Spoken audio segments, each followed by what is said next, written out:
아시아의 7교회, 첫 번째 에베소 교회에게 보내는 말씀. 1절에 보면 에베소 교회의 사자에게 편지한다, 편지하라 그랬어요. 교회의 사자가 누구라고 그랬죠?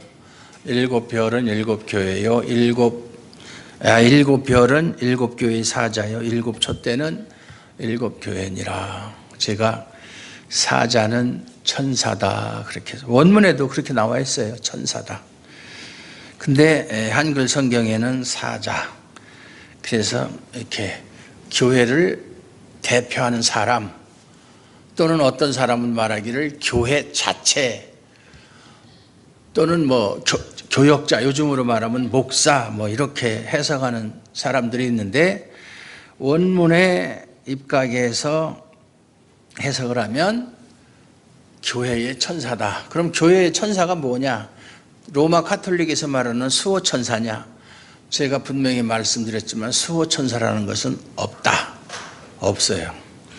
수호천사가 있어서 사람을 눈에 보이지 않게 따라다니면서 그를 지켜주고 어떤 나쁜 일을 당하지 않도록 이렇게 보호해준다. 그러면 예수 믿는 사람은 가다가 넘어지는 일도 없어야 되고 교통사고를 당하는 일도 없어야 되고, 나쁜 사람이 요새 묻지마 폭행 같은 거 있잖아요. 몽둥이를 휘둘러도 몽둥이도 맞지도 않고 몽둥이가 오다가 부러져 버린다든지, 몽둥이를 들고 설치는 사람이 내 앞에 오기 전에 넘어져서 그 사람이 꼼짝을 못하게 된다든지 그래야 될 거 아니에요. 천사인데, 천사가 지켜주는데 그런 것은 없다.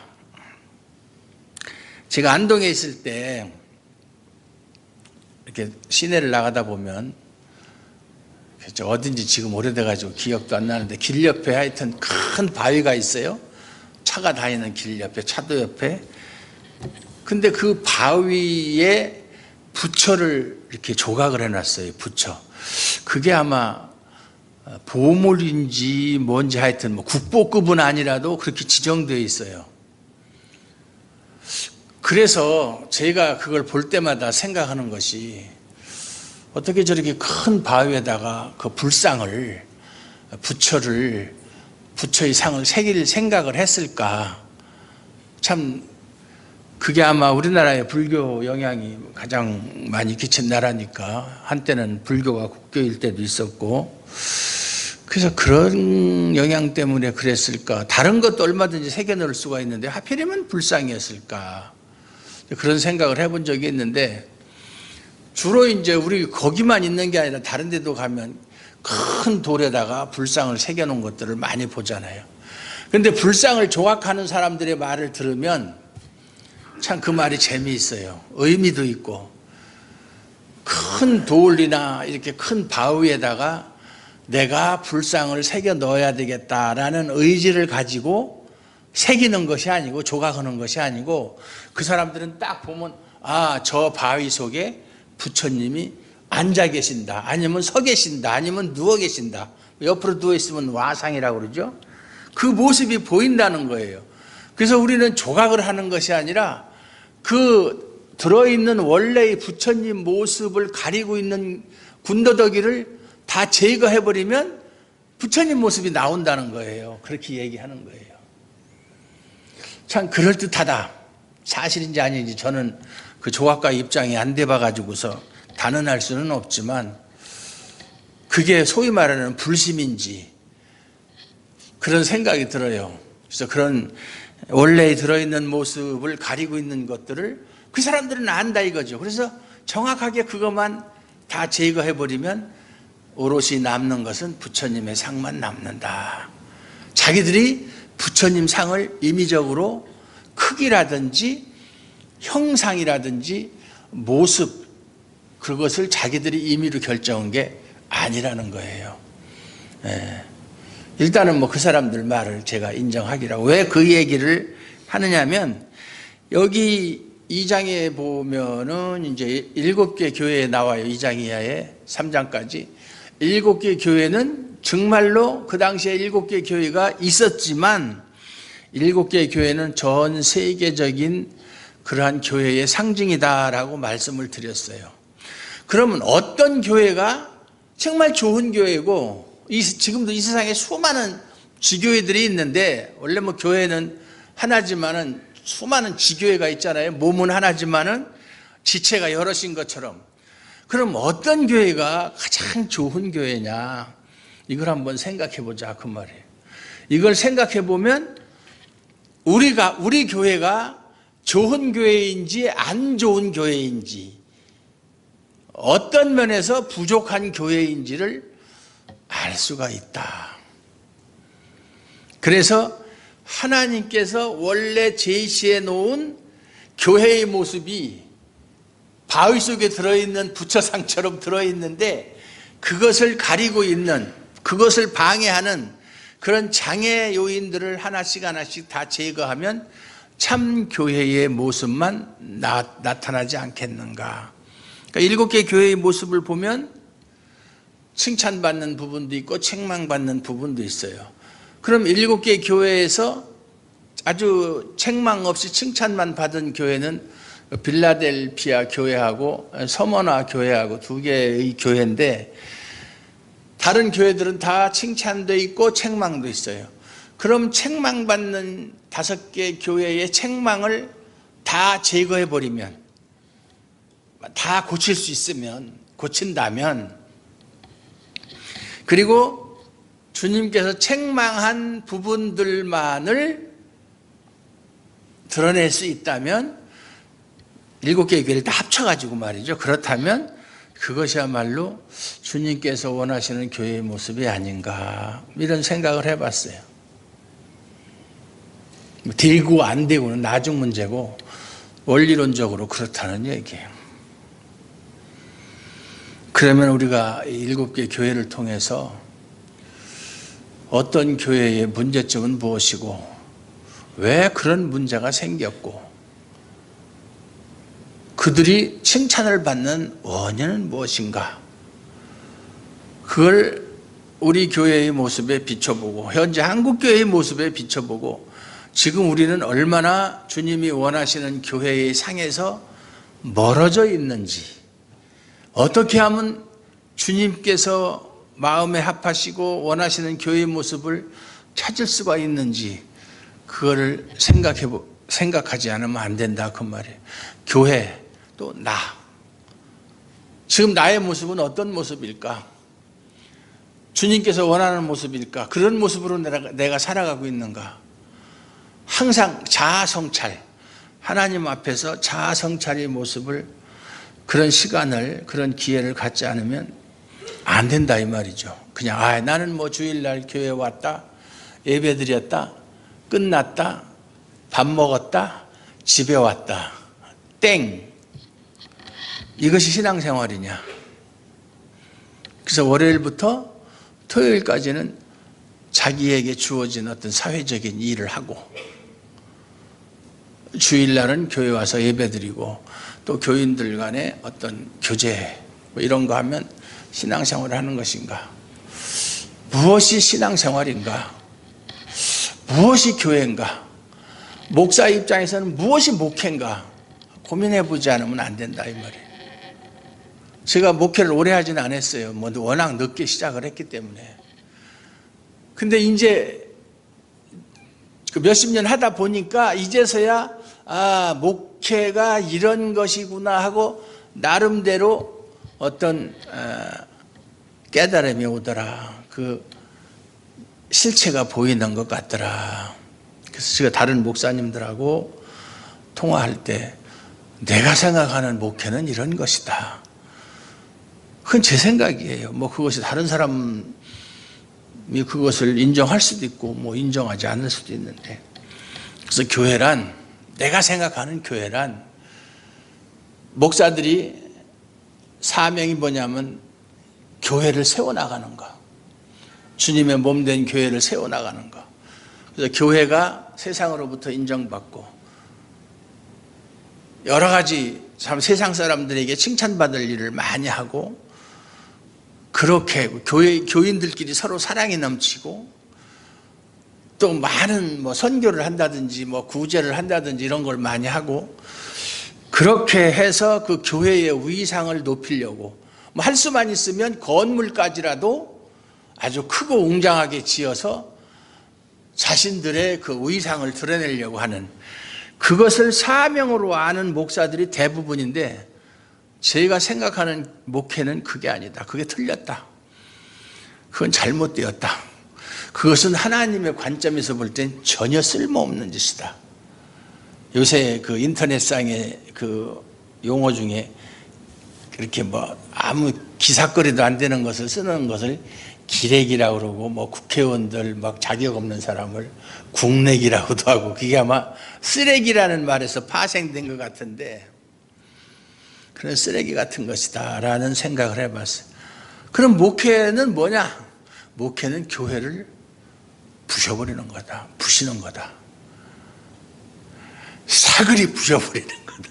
그러면 이렇게 얘기하면 좀 극단적이지 않나 이런 생각을 하실지 모르는데, 뭘 부시느냐 하면, 제가 말하는 부순다는 것은 인간적인, 인본주의적인, 인위적인 것을 부셔버린다 이 말이죠.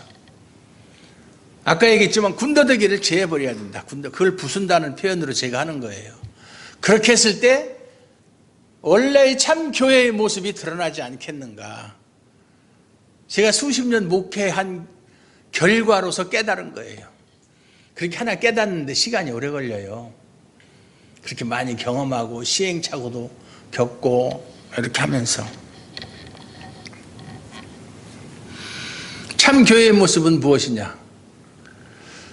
뭐 우리가 교회, 뭐 성경에는 그렇게 구분을 하지 않지만, 우리가 교회를 구분할 때 유형교회와 무형교회, 또는 가시적 교회와 불가시적 교회, 가견교회와 불가견교회, 뭐 이런 식으로 이제 구분을 하는데, 가장 이제 많이 쓰는 용어가 유형교회와 무형교회.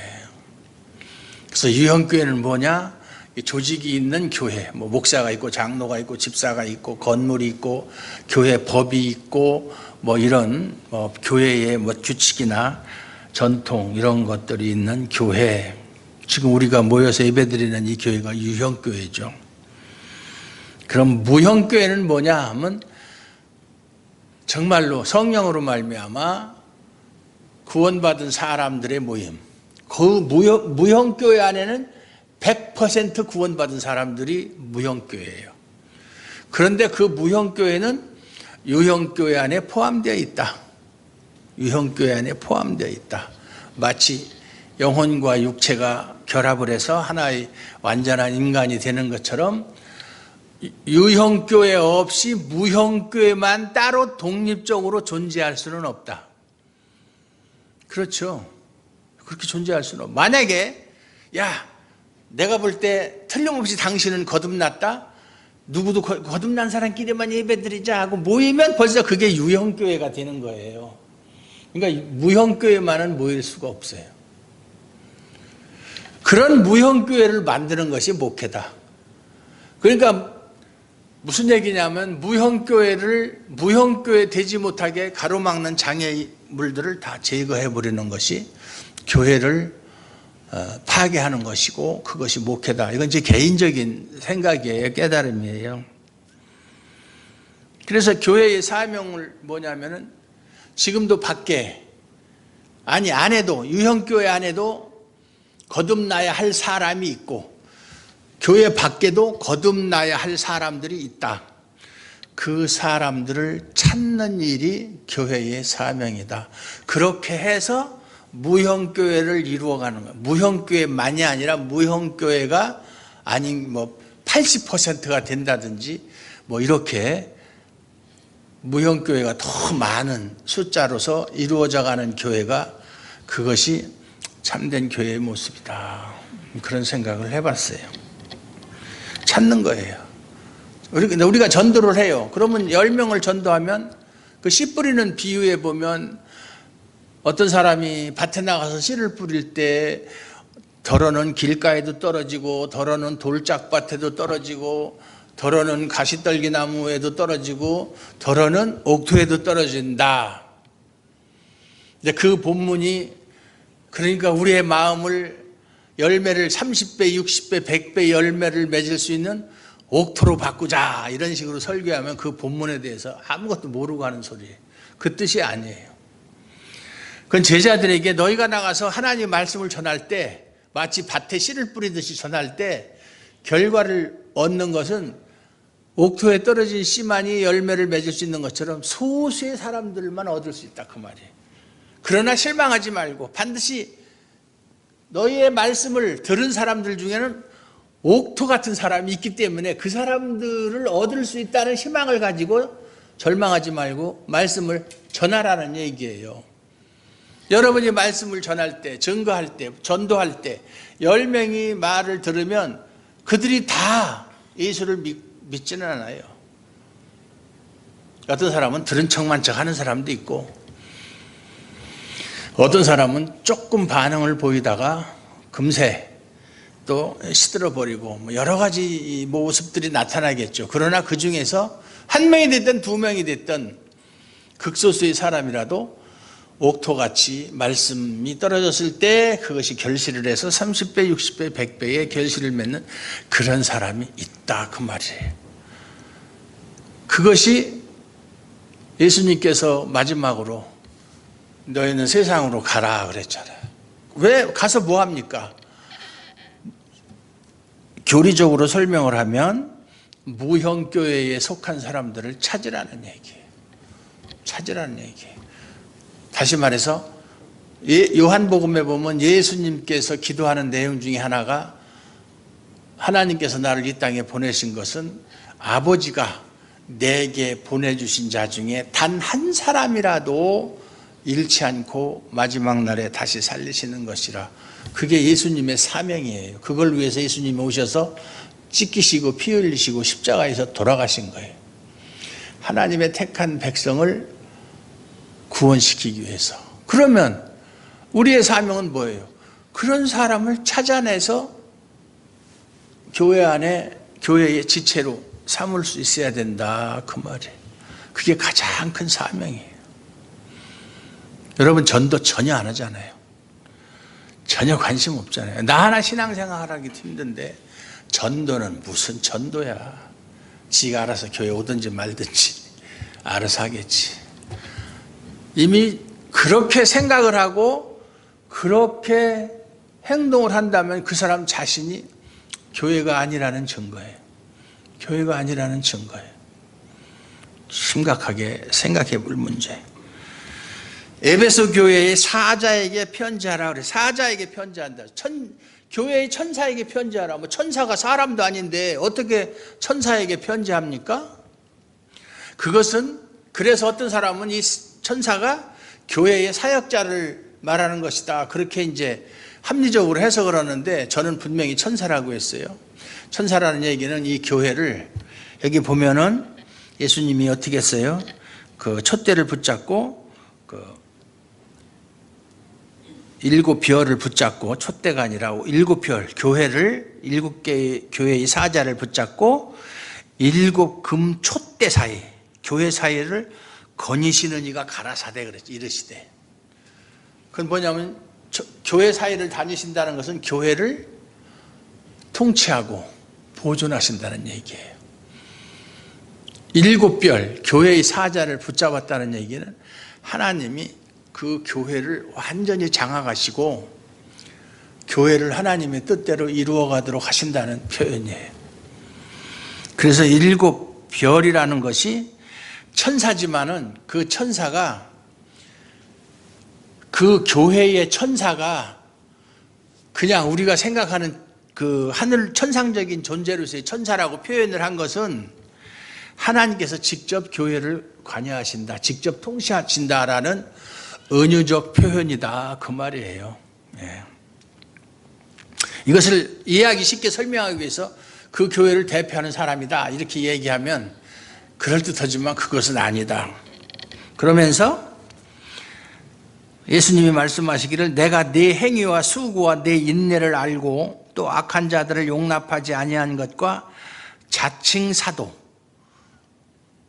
타칭 사도가 아니라 자칭 사도라 하되 아닌 자들, 자기들 스스로는 내가 사도다 하지만 실제로는 아닌 자들을 시험했다.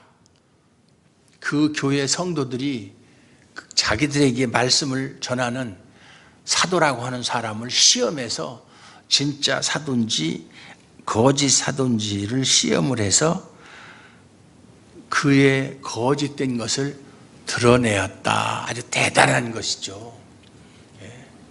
요즘 세상에는 그런 거 없어요. 자기들 교회에서 말씀을 전하는 목사가 엉터리 같은 얘기를 해도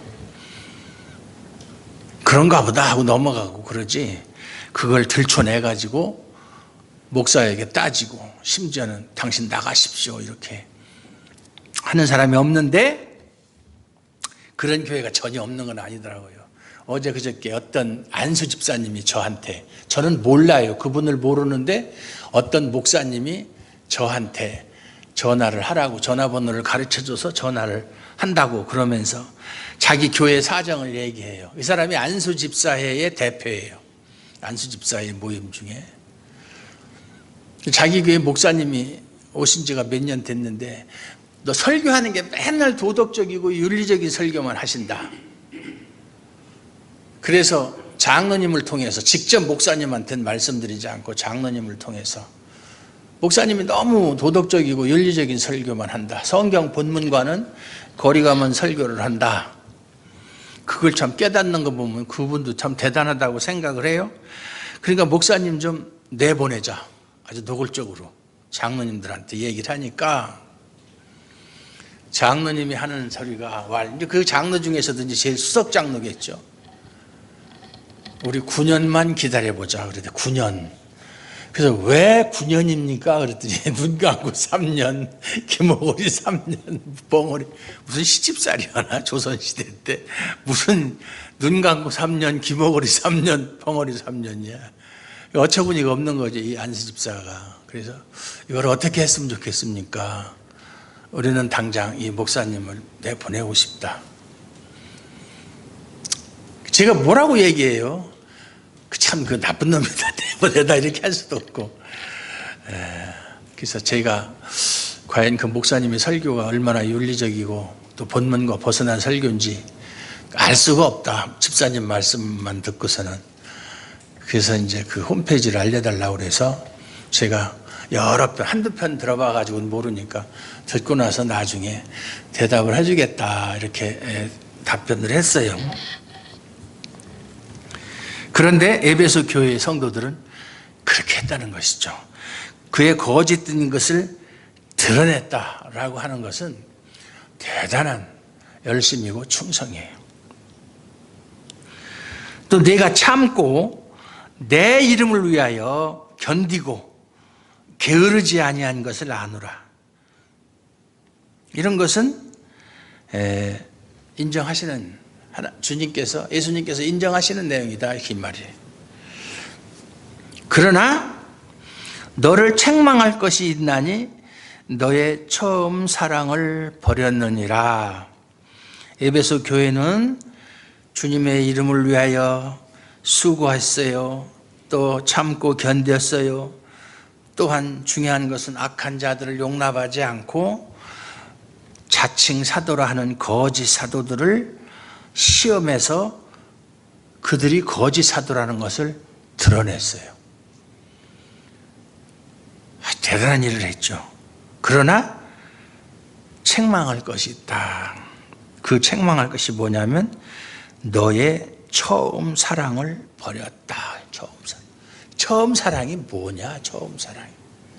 여기에 대해서 학자들이 처음 사랑은 예수를 처음 영접할 때 그때 깨닫고 느꼈던 어떤 감격이다, 이런 식으로 해석하는 사람, 그렇게 해석하는 사람 많아요.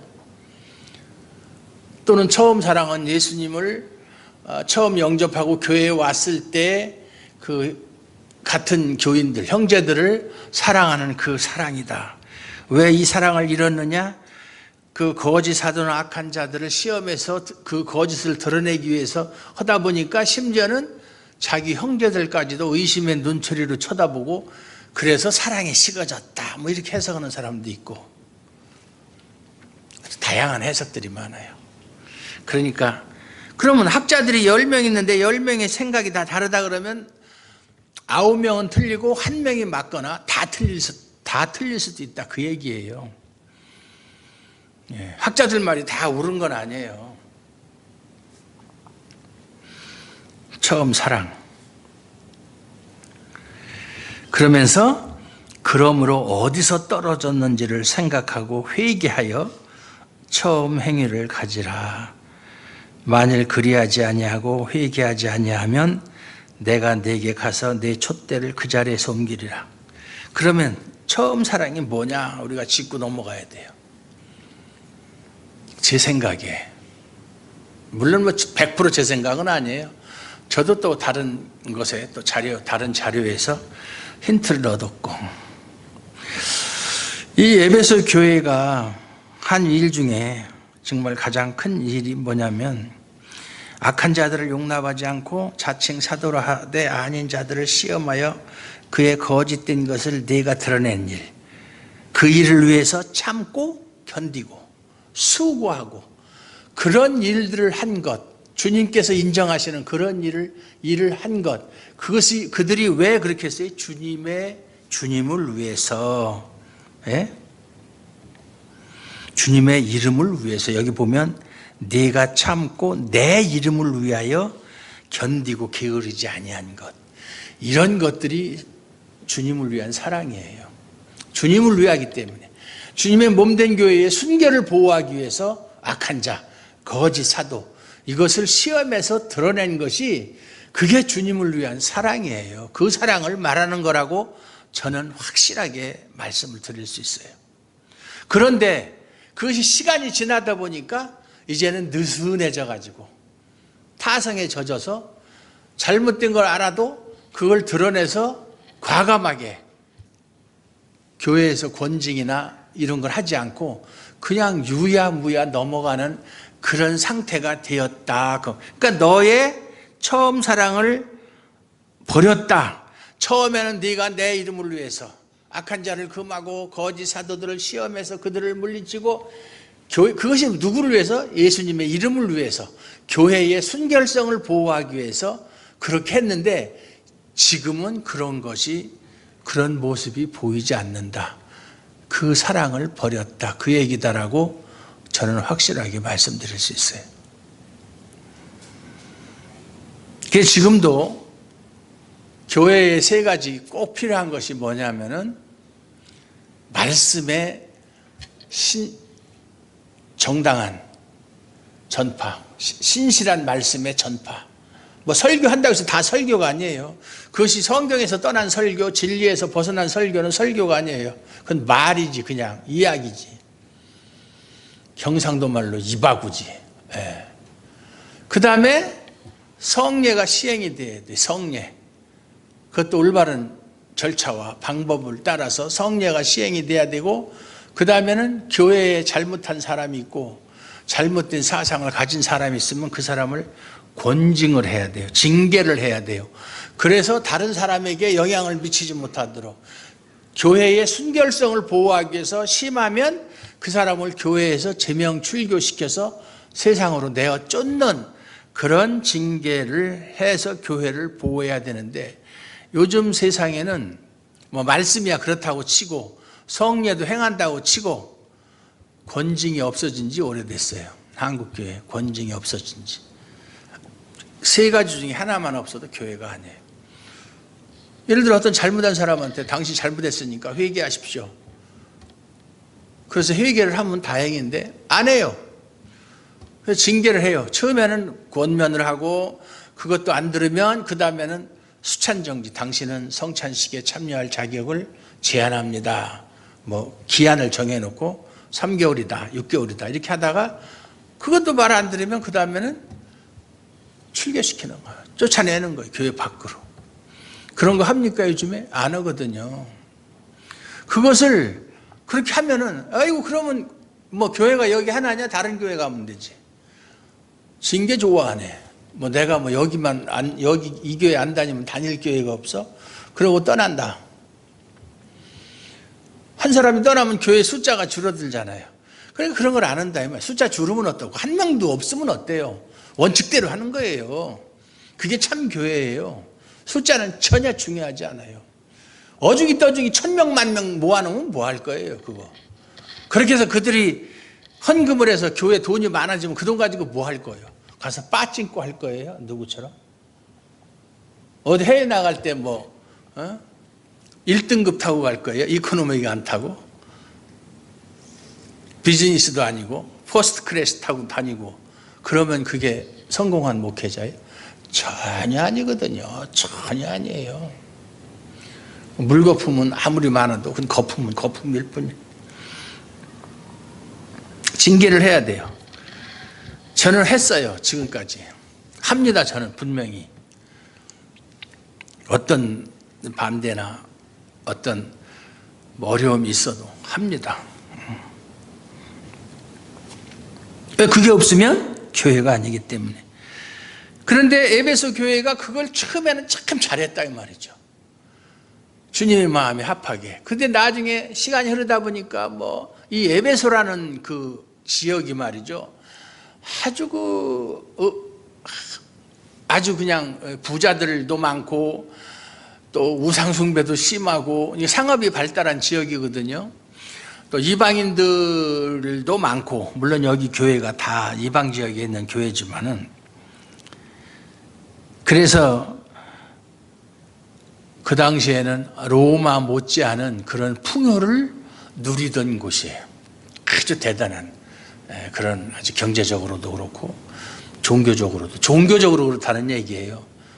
그러니까 각종 신전도, 아데미 신전도 있고, 그래서 아데미 신전에서 사제들, 남자 사제, 여자 사제들 수천 명이 있었고, 또 어떤 절기가 돌아오면 그 신전에 가서 제의의식을 행하면서 합법적으로 매춘을 하고, 그렇게 음란한 도시였었다. 그런 바탕을 가진 사람들이 교회에 들어오다 보니까 처음에는 참, 바울이 이 에베소 교회를 개척하고 거기서 2년 동안 목회를 했잖아요. 2년 남짓하게. 나중에는 이제 떠나면서 그 에베소 장로들에게 부탁을 하죠. 내가 없더라도 어떻게 해라. 사도행전에 나오잖아요. 처음에는 그렇게 잘하던 사람들이 이제는 주체가 되는 바울도 없고 이렇게 하니까 그렇게 흐지부지하게 되었다. 그래서 그것이 처음 사랑을 잃은 행위에 속한다. 그러므로 어디서 떨어진 일을, 너희들이 잘못이 무엇인가를 생각하고 회개하라고 그랬어요. 회개. 그래서 처음 행위를 가지라. 처음처럼 악한 자를 금하고 거짓된 사도를 시험해서 그들을 드러내고 그들을 쫓고 그렇게 하라 이 말이에요. 처음 그렇게 했던 것처럼. 그리하지 아니하고 회개하지 아니하면 내가 네게 가서 네 촛대를 그 자리에서 옮기리라. 촛대가 뭐라고 그랬죠? 교회라고 그랬죠. 교회를 옮기리라. 옮기리라고 그랬어요. 뭐냐면 너희가 에베소 교회라는 이름을 가지고 하나님 말씀을 전하던 사명을 받았는데, 너희가 그렇게 회개하지 않고 처음 행위를 회복하지 않으면 그 교회의 사명을 다른 교회에게 주겠다, 그 말이에요. 그런 뜻도 있고, 그 교회를 이미 회개하지 않고 처음 행위를 회복하지 않으면 교회로서의 사명은 끝났다, 뭐 그런 이야기도 되고, 결국은 이 에베소 교회는 없어져 버렸어요. 흔적도 없이. 지금은 뭐 그 터만, 기둥만 몇 개 남아 있는데, 그러니까 하나님의 말씀을 바르게 전하지 않는 교회, 순수하지 못한 교회, 여러 가지 잡설이 들어있는 교회는 존재의 의미가 없는 거예요. 그러니까 없애버리는 거예요.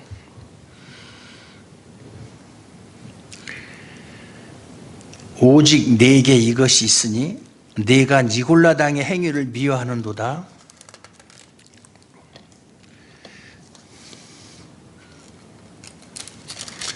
나도 이것을 미워하노라. 니골라당의 행위. 그럼에도 불구하고 에베소 교회는 또 하나가 뭐가 있냐면 니골라당의 행위를 미워하는 것이 있다. 그거는 나도 그것을 미워하노라. 나도 그것을 미워한다. 그건 뭐예요? 그것은 내 생각과 너희들의 생각과 너희의 생각과 내 생각이 같다는 얘기죠. 그럼 니골라당의 행위가 또 뭐냐? 니골라당의 행위. 어떤 사람은 또 이런 해석을 해요. 니골라라는 사람, 사도행전에 보면 7 집사를 뽑는 그 장면이 나오거든요. 사도행전 6장에 보면 7 집사, 그 우리가 잘 아는 스데반, 그 순교한 스데반이 있고 빌립도 있고 뭐 니가노로, 브로오로, 뭐 도베나, 바몬, 니골라 뭐 이런 7 사람들이 나와요. 그 7사 중에 한 사람인데 그 니골라는 이방인이다. 안디옥 사람이거든요.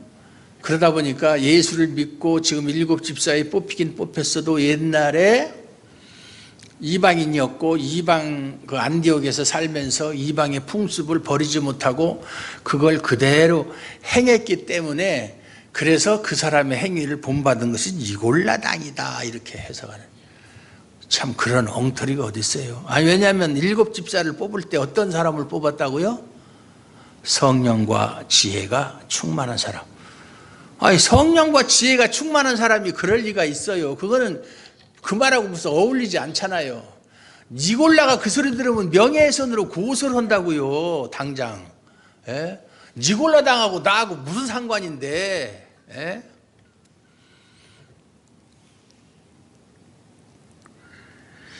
그게 아니고 우리 잘 보면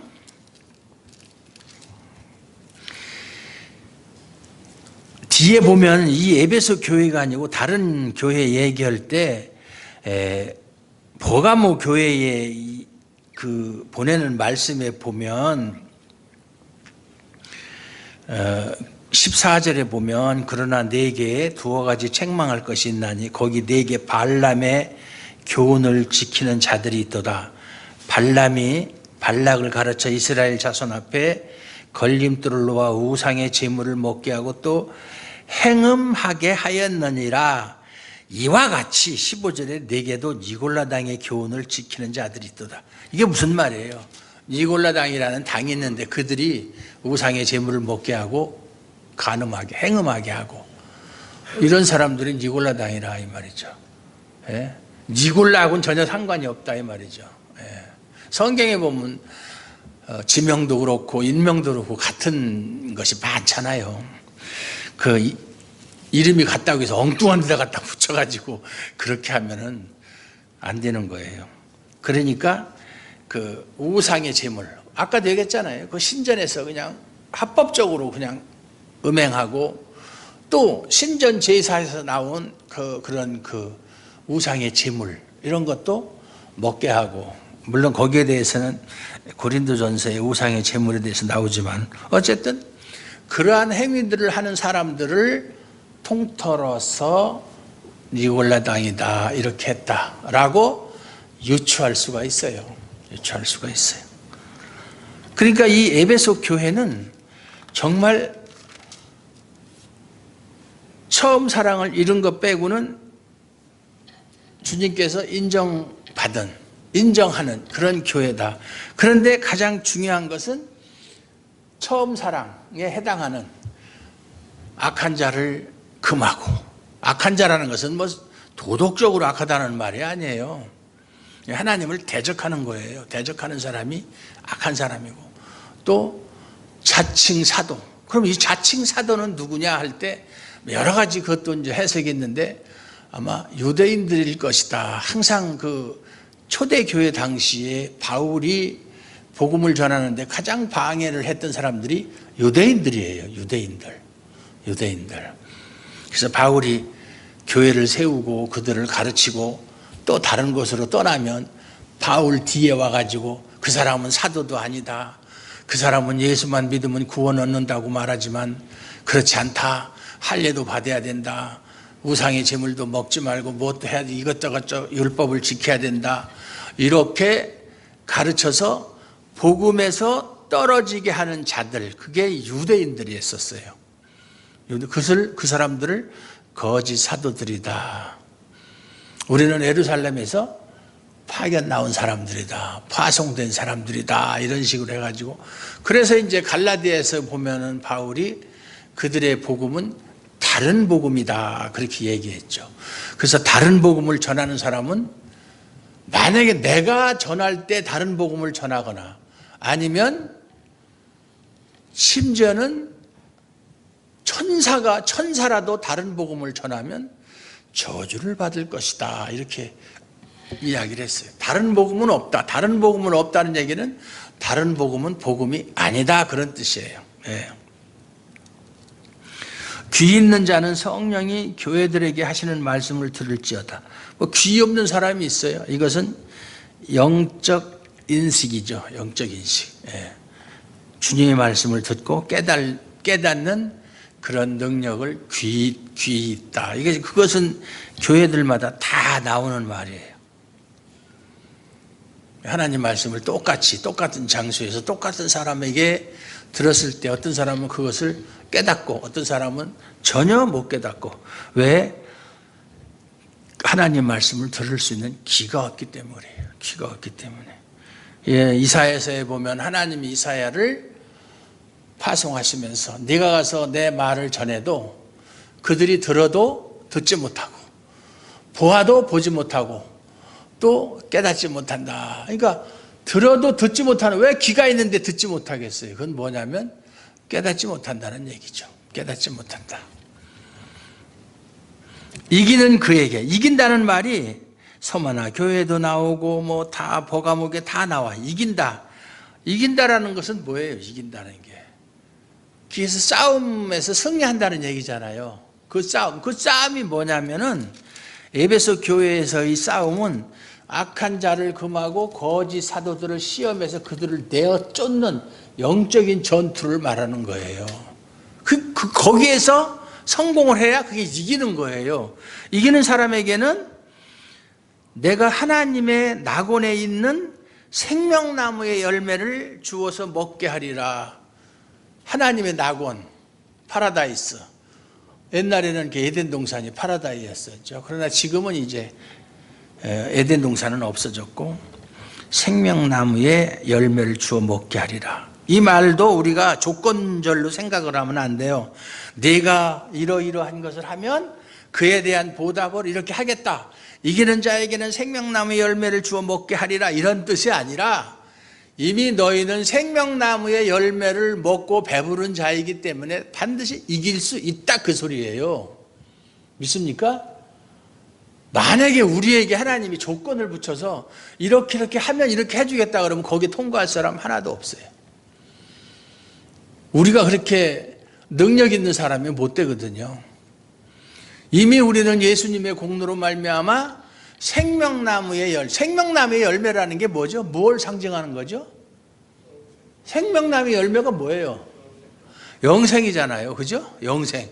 이미 예수님의 공로로 말미암아 우리 영생을 얻은 자, 생명나무의 열매를 먹고 배부른 자, 그런 사람은 반드시 이 싸움에서, 영적 싸움에서 이길 수밖에 없다, 그 말이에요.